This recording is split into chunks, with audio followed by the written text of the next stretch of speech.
2500 কোটি টাকা তুলে নেওয়ার মাধ্যমে তাদের যে শঙ্কা, অর্থাৎ কোন রাজনৈতিক সরকারের কাছে কোন রাজনৈতিক দলের কাছে যে কোনো ব্যাংক নিরাপদ থাকতে পারে না, সেটা প্রমাণ করার জন্য ইসলামী ব্যাংকের গ্রাহকরা, আমরা জেনেছি 1 সপ্তাহের মধ্যে 7,000 কোটি টাকার আমানত ব্যাংক থেকে তুলে নিয়ে গেছে।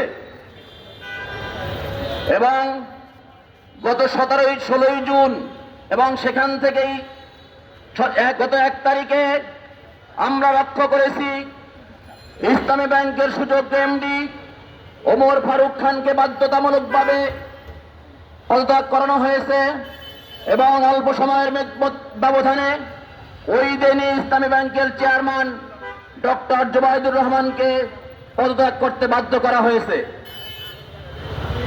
এবং 2-3 ঘন্টার ব্যবধানে বাংলাদেশ ব্যাংকের গভর্নর, বিগত ফ্যাসিস্টের দোসর, এস আলমের ব্যাংক লুটেরার দোসর, বাংলাদেশ ব্যাংক থেকে পলায়নকারী খুরশিদ আলমকে ইসলামী ব্যাংকের মতো একটি ব্যাংকের চেয়ারম্যান হিসেবে নিযুক্ত করে।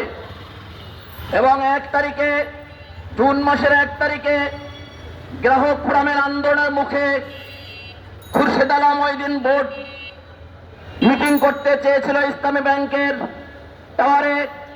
শুধু ওই দিন না, ইসলামী ব্যাংকের সচেতন গ্রাহকরা খুরশিদ আলমকে ইসলামী ব্যাংক টাওয়ারে প্রবেশ করতে দেয়নি এবং বাংলাদেশ ব্যাংকের গভর্নরকে বাংলাদেশ ব্যাংকে খুরশিদ আলমকে ইসলামী ব্যাংক থেকে বিতাড়িত করতে বাধ্য করেছে।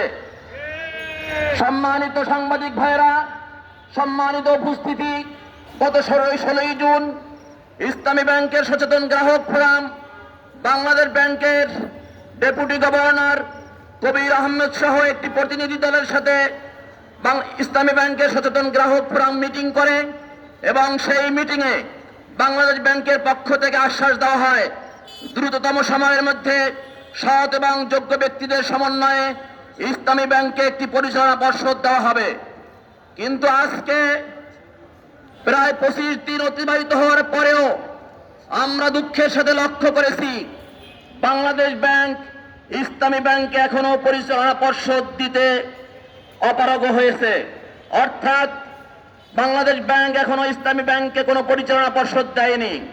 সম্মানিত উপস্থিতি, সম্মানিত সাংবাদিক ভাইরা, আমরা গ্রাহক ফোরাম আমরা ধারণা করছি ইসলামী ব্যাংক তথা ইসলামী ব্যাংকিং সম্বন্ধে ব্যাপারে যেই ষড়যন্ত্র, সেই ষড়যন্ত্র এখনো শেষ হয়ে যায়নি।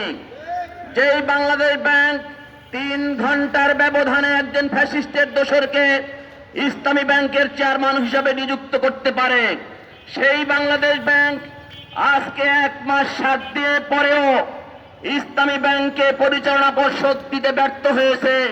অর্থাৎ তারা, আমরা ধারণা করতেছি বাংলাদেশ ব্যাংকের গভর্নর ইসলামী ব্যাংকের সচেতন গ্রাহকদের ধৈর্যের পরীক্ষা নিচ্ছে।